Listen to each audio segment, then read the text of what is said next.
Okay, welcome to the first Acunet ERP user group. Thank you all for joining. I'm Jeff Morin, the Acumatica Implementation Project Manager for Acunet, and I'm here with Becky and Jay from Acunet and Cindy and Dan from Geotechnical Consultants, Inc. We call them GCI for this webinar, and they will introduce themselves in just a minute. Some housekeeping first to take care of. For this session, there is a Q&A, and so if you have questions during the presentation, feel free to enter them in that Q&A, and we'll kind of monitor that as we go, and then voice those questions as we go, and then maybe also at the end of each of the sessions, we'll have a chance to talk about those questions that you have. We'll keep an eye on that as we go. And for those of you who have signed up for this webinar with a business email account, and will be with us for the full webinar, we will be sending an email with a Grubhub certificate for lunch and also the link to this webinar within that email. And that should go out next week, so keep an eye out for an email from Becky at Acunet. Becky, did you want to take it from here before we turn it over to Cindy and Dan? Sure. I'm Becky Kukas. I've been here at Acunet for over 11 years, and I've been working with GCI during that time, although they've been a customer of ours for a long time before that. I am the director of the ERP services, where I take people from whatever ERP they currently have into a new ERP. So that's my function here. Okay, Jay? Hi, I'm Jay Geistlinger, and I have been with Acunet for almost 2 years now, and have been in the Acumatica environment for about 5, starting with a small company that purchased Acunet. I kind of fell in love with it, and I've been in that environment since. My background, unlike Becky's and a lot of the people in our company, is not accounting, it's computer science, so I tend to get a little more into the geeky and technical side of things.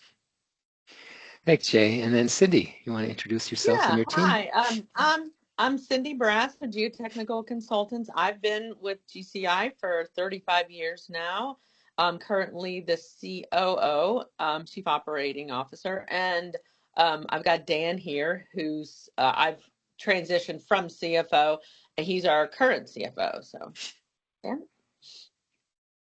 Yep, Dan Mead. I've been with GCI for going on close to 10 years now. I actually started as a consultant, and I've actually technically only been full-time with GCI now, I think 4 years, going on 4 years, going on 5 years. So I think on the management team, I am by far, even if you add all 10 years of my time here, by far the least experienced on our team, as we have a lot of long-term people like Cindy. But as she said, I am now the current CFO as she has transitioned into the operations part. But she was technically the CFO at the time of this transition we're going to talk about today. Well, the idea of an ERP user group and plan that was put in place for this is basically giving our clients and other ERP users the opportunity to get together to share what you all are doing. It is a way to learn from each other and not always just kind of guided by your consulting team. And the basic plan that we have at Acunet is to hold a meeting each quarter that will highlight one user and then also add on some tech talk and with perhaps a sponsor at those events. As it grows, we see the ERP user group driving the content of these meetings. So let's begin this session with Geotechnical Consultants, Inc., the GCI success story. Cindy? Yeah, great. Thanks. So GCI was founded in 1979 with about 5 employees. We're currently at about 125, highlighting steady growth and industry adaptation. GCI specializes in geotechnical engineering, environmental assessments, construction and materials testing, and building envelope testing. We currently have office in the Columbus, Dayton, and Youngstown areas where we can serve a broad regional market. GCI's diverse services and regional reach position us as a leading geotechnical engineering firm in the Central Ohio area. Can you tell us about your ERP legacy system and the challenges you faced using that through the years? Sure. So GCI's legacy system was Microsoft Dynamics SL, which I imagine a lot of you may be familiar with. And what we found with that is it lacked real-time reporting. hindering timely decision making and risk management. Another issue we had with SL was manual time card to invoice processing. So we had manual processes which caused errors and delays, slowing cash flow and increasing administrative workload. Employees entered their time in a spreadsheet, and then our finance team manually entered all those time cards. There's a lot of extra work. The lack of cloud access was also an issue. So it definitely restricted remote access, causing inefficiencies and communication delays. The availability of using Acumatica from anywhere is extremely helpful, especially in this environment of a lot of employees working partially remote and hybrid work. So, and another feature that we really like about Acumatica is with our prior system, we paid per user. So we didn't even have all employees have access to our prior system. So an example of that is we had a separate database just to see all of our projects. And now all of our data is available easily to see right in Acumatica for all of our users. And another issue we had was an outdated user interface and integration issues. So the old interface complicated onboarding and lacked integration with some modern tools like Metafield and ADP that we're able to easily integrate with currently. Mm-hmm. Good. When did you decide to move on? And can you tell us about the selection process? Sure. Acunet actually is what led us to Acumatica. In a previous job that I was consulting for, I helped the company transfer over to a similar program called Deltech, but that transition was rocky, and admittedly, didn't love the end product all that much. So when we were going to make the change, Acunet told us about Acumatica and their plan to transition us there. So from our perspective, I mean, from what Becky was saying before about our long-term history with Acunet, it was an easy yes, from our standpoint. I mean, given the long partnership that we've had, I mean, taking the lead was easy, even though we really didn't know much at the time about Acumatica as a product. And really, we just trusted their direction. And again, in my previous experience, I found that the implementation partner was really the most important part. And, our trust in Acunet helped us get to where we wanted to go. And we appreciate that. What team did GCI have in place for the ERP conversion? Were there group discussions on what you wanted in a new ERP? Sure. It originally just started as the entire group. I mean, really, it fell on to Cindy and I. I mean, we were the main team that did a bulk of the work. Everyone was interested in going into a new system. So once that decision was made, it was kind of on the two of us. At the time, I was consulting with GCI about 50% of my time. So really, Cindy was the main lead at the time. We did have interaction from other leaders in the company, the bulk of the work being done by the finance team of the two of us. There's also a third finance employee that we had a lot of her input. She does a lot of accounts payable, puts in a lot of projects. So we put together a lot of templates and things to make, her job easy. And then once we got the infrastructure of the program together, we started bringing in more and more department leaders to look it over and give their feedback and what they would like to see in the form of dashboards and, how Acumatica just generally affects their workflow. Yeah, so how would you say the implementation went? Like, what would you say people need to prepare, or would you suggest to users to really make this switch work? Yeah, that's a great question, Becky. So the implementation took longer than we thought. We had originally planned on going live for the start of our fiscal year, but it ended up about 5 months later. And that was primarily due to our own lack of time in testing and training, not Acunet. Acunet was really good at trying to keep us on board, but as you find, with anything like this, when you're trying to do your job and test also, it's hard to sometimes do both. So you need to set aside some time to do that. And then another thing that I felt in retrospect would have been helpful is not to focus so much on trying to make the system mirror our legacy system and work a little more with what's out of the box, because I think you'll find that your users are pretty good at picking up change. We were hesitant to make anything look different, and I think in some aspects that might have hurt us a little bit. Yeah, that's really good insight, Cindy. And, from the perspective of Acunet, we always say this is out of the box Acumatica, and we give our clients the option to go with out of the box. But we notice that like a lot of companies that have been on for 20 years on one system, they like the look at that. They don't want to think about going to different screens or different fields to enter data. So a lot of times they want to recreate what they're currently on. So that is great insight, Cindy. What benefits have you guys gained now that you've been on Acumatica for some time? Sure. I think for us, it boils down to really three main benefits. I mean, the first off for us is invoice processing. I mean, we're one of those companies that does a little bit of a lot of things. So we have a lot of invoices per month. And, as Cindy was saying before about all the manual entries and everything that we used to be on, I mean, having to piece together all the information from SL via the time cards and expenses to create invoices was a very time-consuming engagement that thankfully Acumatica, in a sense, all but eliminated for us, which really leads us to the second benefit, which is error reduction and automation. Um, we had, as I just said there before, I mean, we just recently gone from the manual to the automatic inputs. We're still kind of in our infancy, although people were starting to get the hang of it. But by being able to put everything on the Acumatica system, I know a lot of people find the time cards and the expenses much easier to do in Acumatica than on the old SL system.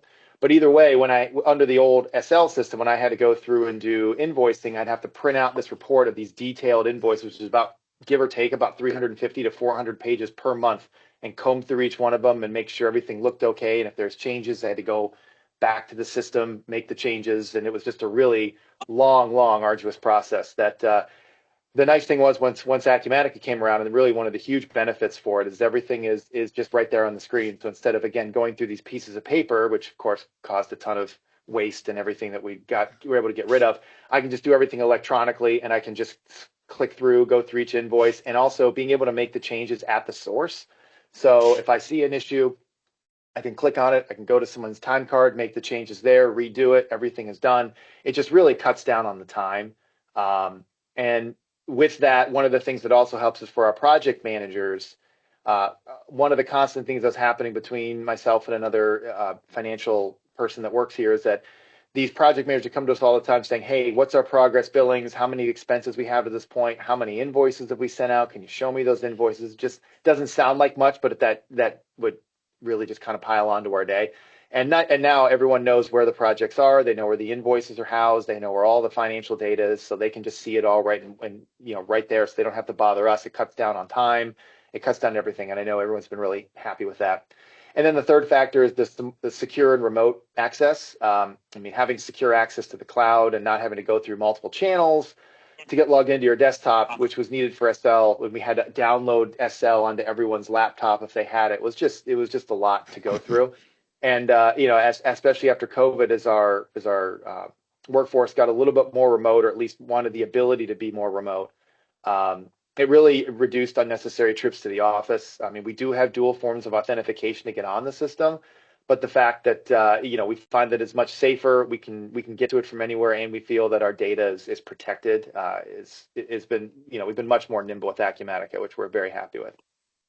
You guys also use Velixo for your financial reporting, is that right? We do. We added Velixo, which has been, at least from my chair here, is a really big help. What we used to have back in the SL days is we had this really large, robust Excel spreadsheet that housed all of our financial data. And, as most Excel spreadsheets are, it had a lot of formulas, and it went back through years and years of financial history. And so where that would become an issue is, so we'd have to download everything from Excel and do a lot of cutting and pasting of numbers. And let's say one of your formulas was a little bit off, or even worse, if we had to go back and change some prior periods with us being on accrual, especially at the end of our fiscal year, we'd have to go back from our accountants and put in all this new information. And if you messed up one of those, it could just mean that all of your financial data is just wrong until you can figure out why. So the nice thing with Velixo is it is integrated with Acumatica automatically. So every time you bring up your report now, which we have set up, all the data is just right there. Any previous changes have already been implemented into your numbers, and we just have a lot more faith and trust that our numbers are correct. Yeah, this sounds like a night and day transition from old SL to Acumatica. We appreciate you guys sharing that with us. So. Absolutely, yeah. Can you tell us now, like what was the business impact realized from this switch? What was truly the business impact? I'll give you a few. though our business agility, it's really helped us now that we have the ability to grow without needing extra help to get there. Under the old system, if we increased in size, we would really have needed to hire more people to help service our increasing workload, which, Acumatica covers for us, which is great. We were able to keep a small finance team and help keep smaller administrative costs, and Acumatica has helped us do that. And really, I'd say that our company is now set up for greater growth, without the need of more admin help to get there. Another one is scalable market expansion is easily done with Acumatica. We have some pretty aggressive company goals to hopefully expand into some new markets, possibly even expand via acquisition in the coming years. And now all we have to do is just add more users. As Cindy mentioned before, having to go through the old user process and managing how many we had, it would have been really tough to bring on these new people in these new areas and people that aren't local to our physical building here. So that really helps that we don't really have to worry about that. We can just, anyone who needs a login gets a login, and then we can just, work as we need to, which is great. Operational flexibility for us has been seamless as as I said, we're currently in a bit of a growth phase, and we have been able to focus far more on the operational side of this growth and not the financial and administrative side of the growth. So, Acumatica has helped a lot with that. And really, we feel like we're set up for future success with this program. Our company has an ambitious growth plan for the next, 10 years or so. And I don't feel like we really need to change anything to do that. We may tweak a few things here and there in this program, but really no big material change is needed for us to make the changes and grow the way we need to with this system. Yeah, that is quite a transformation. So how about the partnership that you have with Acunet? Can you share with us the benefit of teaming up with a strong partner? Looking for a little pat on the back here. Yeah, sure. Be happy to help with that, Jeff. So, GCI has worked with Acunet since we first had computers, so back in the 80s, for both our accounting and network needs. And having one vendor who knows our business, knows our processes, and has helped see us grow along the years and help us keep up with demands such as security, upgrades, and systems. It's just been a real win for GCI. Acunet's always been available, and they're physically located really right around the corner from us. And we've found at one of the, some of the roundtable discussions at Acumatica Summit that not all VARs are created equal. So we're really happy to have been working with Acunet as long as we have. Thanks, Cindy. Yeah, thanks. So what are your future plans for Acumatica? Are you adding some additional functionality? Can you tell us about your plans? Sure. We've already begun to expand what Acumatica can do for us now that we're comfortable with the system. We've integrated Acumatica with ADP fairly recently to help automatically bring over payroll journal entries and any changes made in any employment profiles. This integration has the ability to do more. I mean, they can integrate payroll and employee expense management as well. For our personal stake, that's a little bit, we feel like we have a little bit more of a complicated system there than what they can handle at the moment. That we trust that they can handle, but that may be something we revisit later. I think when their functionality gets a little bit better. Other integrations we put in place is we have a connection via an API with our reporting system called Metafield, and our mapping system that we also have that maps all of our projects geographically for all of our project managers. For the future, we'd love to look into. There's a new professional services module that Acumatica has out there for geared more towards companies like us that have people out in the field. We want to see what that could potentially do for us. I know it just came out. I don't think it works for us well yet, but I think over time, I think they're going to tweak it, and it might be something we look into. We'd also like to do something that might integrate this reporting and scheduling, because right now, really all three of those, reporting and scheduling, is done through this Metafield product. We have Acumatica for our finance and accounting needs. It'd be nice to have those all under one roof, and I think slowly but surely they're getting there, and that's something we're looking into, and hopefully one day we can get that all into one to make our lives even easier than it already is. Yeah, exactly. That makes a lot of sense. Well, to sum up this engagement and your success story, can you share with us like the lessons that your team has learned from this implementation and the things that worked well and those missteps that you wish you could have changed? I know, Cindy, you mentioned one of those earlier in your discussion, but yeah, if you could share that with the group, that would be great. Sure. Yeah. That's a little repeat, but yeah, some of the keys are making sure your internal team has time for testing. I think that's really crucial. assign a project manager for this implementation project to keep it running smoothly. Our Acunet team was great at creating a calendar, but we were sometimes the ones that fall short on keeping up with timelines. And because you still have to be doing your job, that's why it's so important. And then another thing, like I said earlier, is don't feel like you need to recreate your current system. I think those were our two biggest takeaways. But overall, we're happy with where we are. So, and we're happy that you're happy. Yeah. Yes, absolutely. So thanks for sharing your story with us. Yeah. Yeah, so I would like to take the opportunity for anyone in attendance who would like to ask any questions before we continue to the demo portion of the webinar, where Jay is going to do a demo of some dashboard changes. Is there any questions? There is a Q&A that you can type in or in the chat. Yeah. Is there anything in the chat? I'm not seeing anything here. Nope. And I'm not seeing any Q&A. All right. All right. Well, we'll continue on then. Okay. So now I'm real excited. I'm going to share, have Jay share now some practical tips and tricks that he has for getting the most out of your dashboards. So go ahead, Jay, and you can share your screen now. All right. Thank you, Becky. And as she indicated, I am going to be talking about dashboards and showing you a few techniques, tricks, whatever you want to call it, operations you can do on dashboards to make them hopefully more useful. I will be looking at dashboards in the context of an actual dashboard that GCI was using and had based on an out-of-the-box dashboard from Acumatica called the controller dashboard.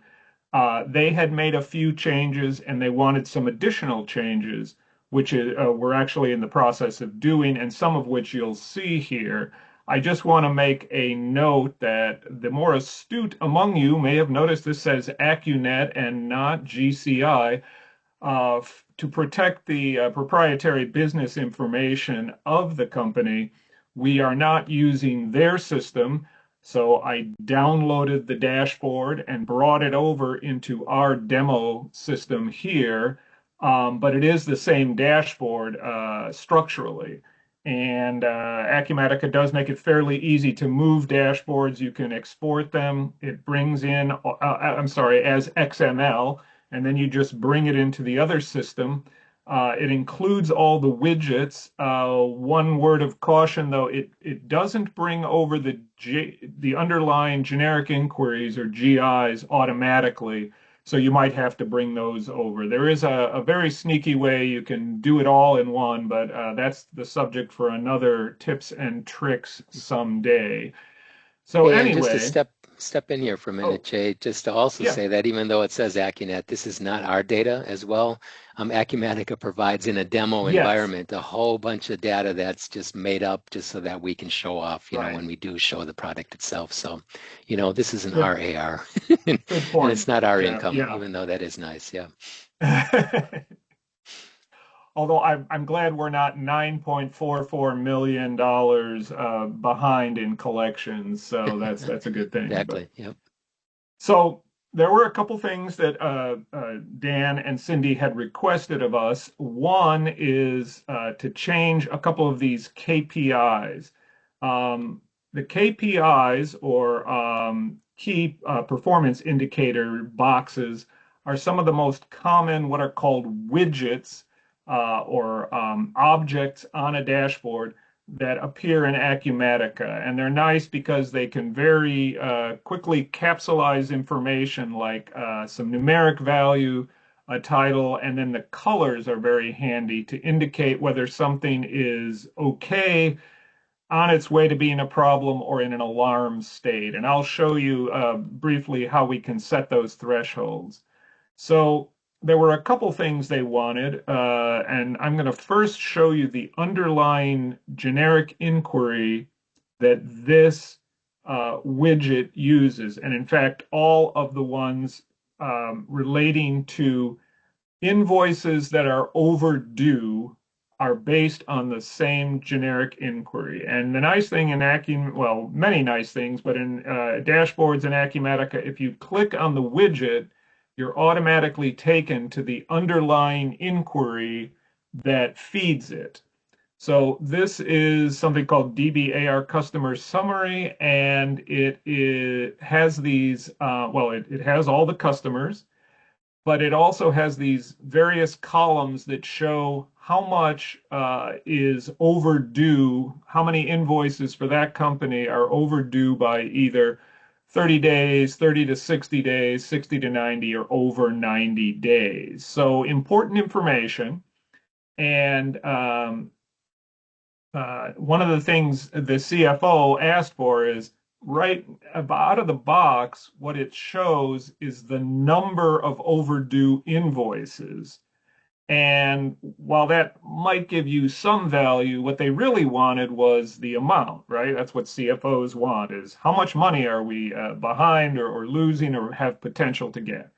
So I'm going to come into this one, which notice it just says 2. That means there were 2 invoices. So we're going to make a quick change there to reflect, similar to this one I've already changed, the amount of money that we're overdue. So if you have the dashboard designer role in Acumatica, you will see this design menu item. And when I click here, notice that I get a couple of icons for each widget. I can copy it, I can delete it, but most commonly, the pencil here will allow me to edit it. So I'm going to go in here. Again, we see the underlying inquiry. We can filter it if we want, but here, notice that we're using the field 60 to 90 because that's the one that we're dealing with. It says over 60, but that's 60 to 90. And right now it's counting them all. It's aggregating by just counting how many there are. So I can quickly change this to sum. Now, here's where the alarm portion comes in. These numbers were set based on counts, but probably the invoices will be worth more than $1, and we don't want to get alarmed at a $5. So we're going to change this to, let's say, 10,000, and we're going to make the alarm level be 50,000. I mean, for some companies that may be a drop in the bucket, but I'm using that for our example. So I'm going to finish.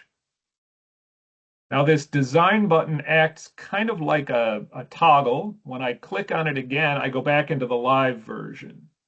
So notice over 60 days, we have a 500K in overdue. And so this has turned the alarm color of pink. So I'm going to go ahead and also do the one for over 30. Remember, click on that design, the pencil. I'm just going to do this quickly since I showed you before. We're going to do the 10,000 and the 50,000. And just to show you, we can change these colors too. So if this is too pastel for you, we can do green, and we can make the warning color orange, and we can make this fire engine red. And as I finish, well, as luck would have it, it's green, but there you go. So over 30 doesn't have an alarm right now. When we come here, we see we only have 7K. Now, one of the things they asked for, which was very logical, for some reason, these were in sort of a wacky order, less than 30, over 60, over 90, over 30. And so we want to put these in order.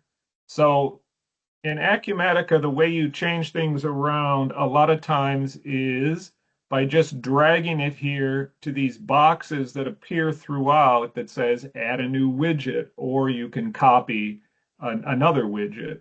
So the first thing I'm going to do though is I want to put these all on a single line. I'm going to make them all a little bit smaller just by grabbing the edges here. I'm going to make this one a little smaller. And now it's a little bit of a game of, to arrange them in the correct order, but we can do it. So we'll move the over 60 down here, over 90 there. It auto sizes it to try to be helpful, even though it's not.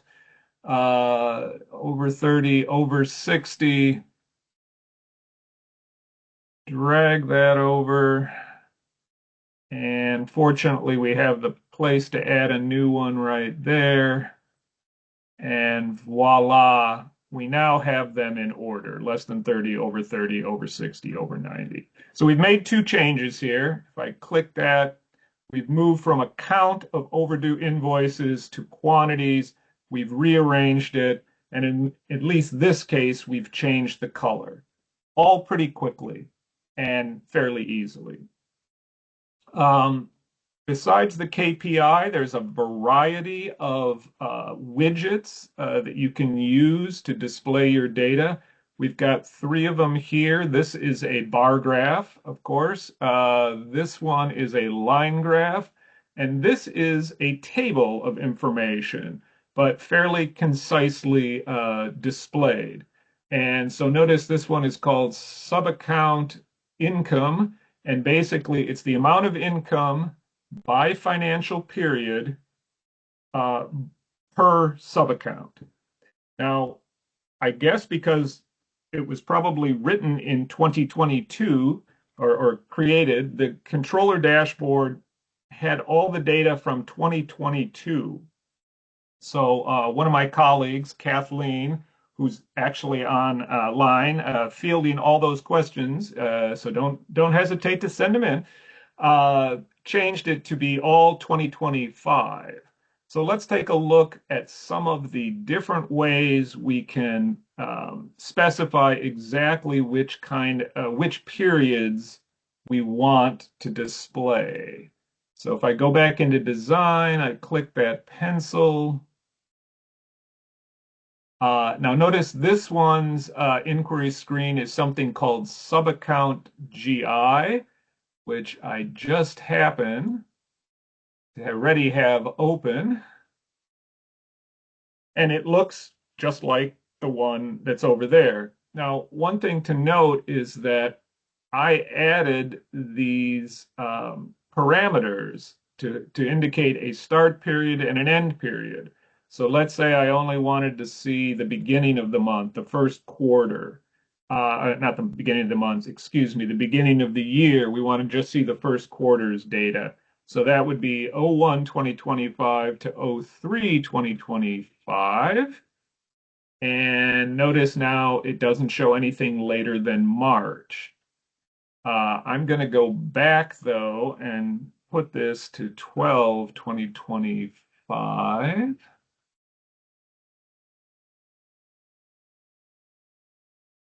And typed it wrong, apparently.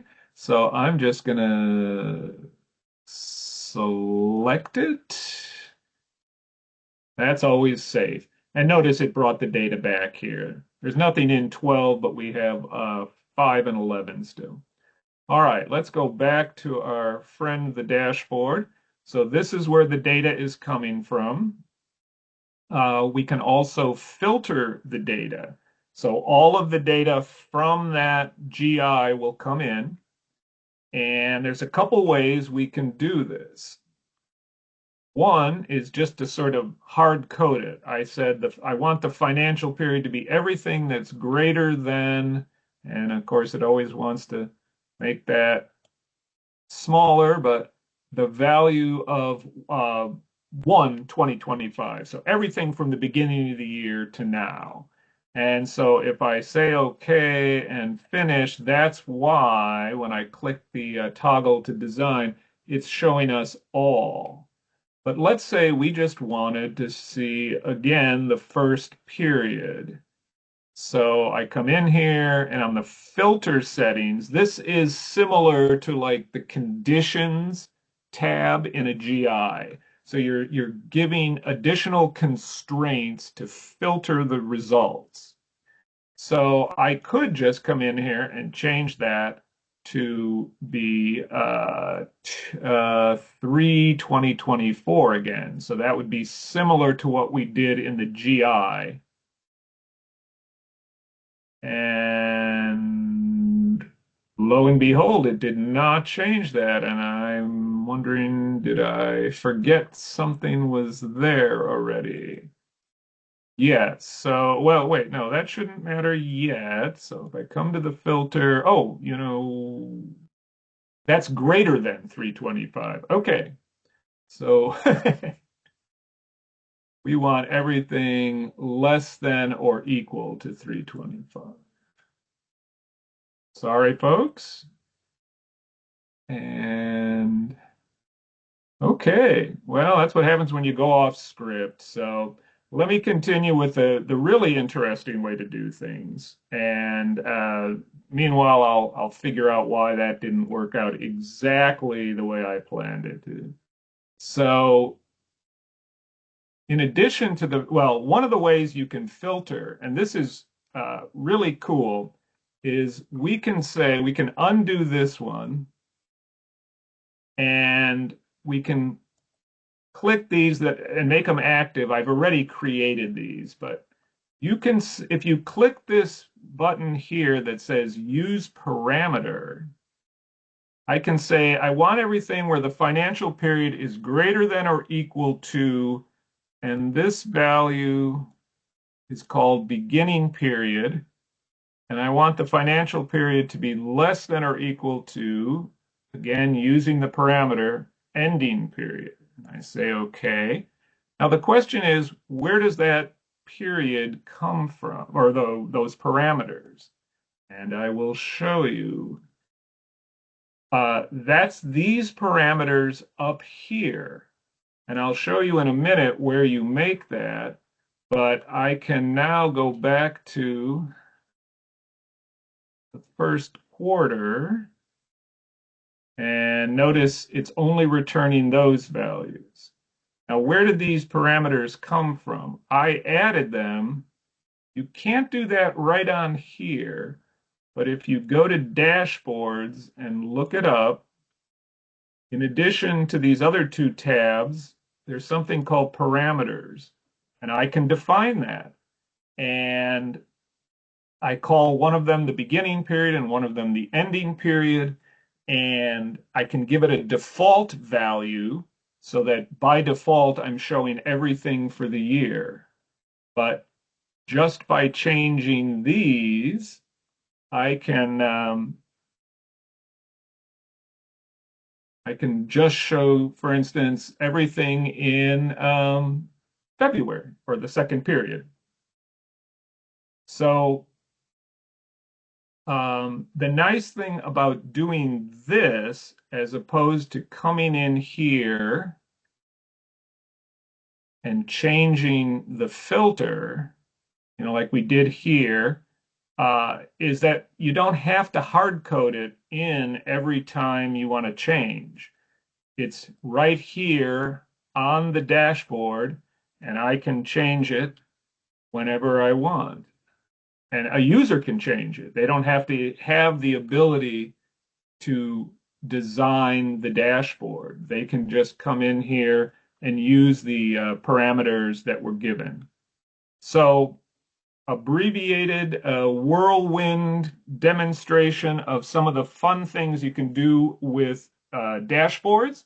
If if dashboards aren't your jam, if your head was swimming a little bit with all this, don't worry, because Acunet can also design and modify dashboards for you. But there were a few tips and a few different things that you may or may not have been aware you could do with dashboards. So thanks.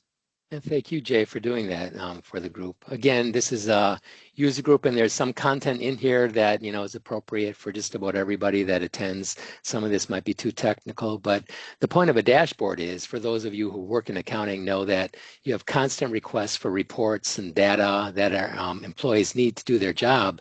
And what you get in Acumatica is these out-of-the-box dashboards that are available to use, and then we train our clients on how to make changes, superficial changes or additional fields to pull into that. And again, as Jay mentioned, if it's too technical for your staff, then we can hop in and do that. But the point of the dashboard is that when an employee then needs that information, they don't have to hound accounting to get that information. They can open up Acumatica, the dashboard shows up, and they can get that detail right away. So you're giving like a controller dashboard, which is what we looked at here, but there's something for project managers, for AP, for AR clerks. So again, it's a very important tool to use, when you're in business. So if you have any Acumatica questions or want to see a demo of that product, or if you want us to facilitate a meeting with Cindy and Dan to continue the discussion, please reach out to Becky or myself and we can make sure that happens for you.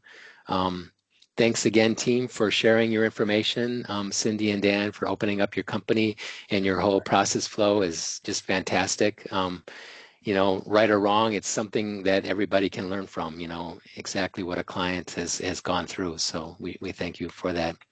And again, we will be sending an email out next week with a link to this webinar, and then the Grubhub certificate for those of you that used your business account to sign up for this. So thank you and happy holidays.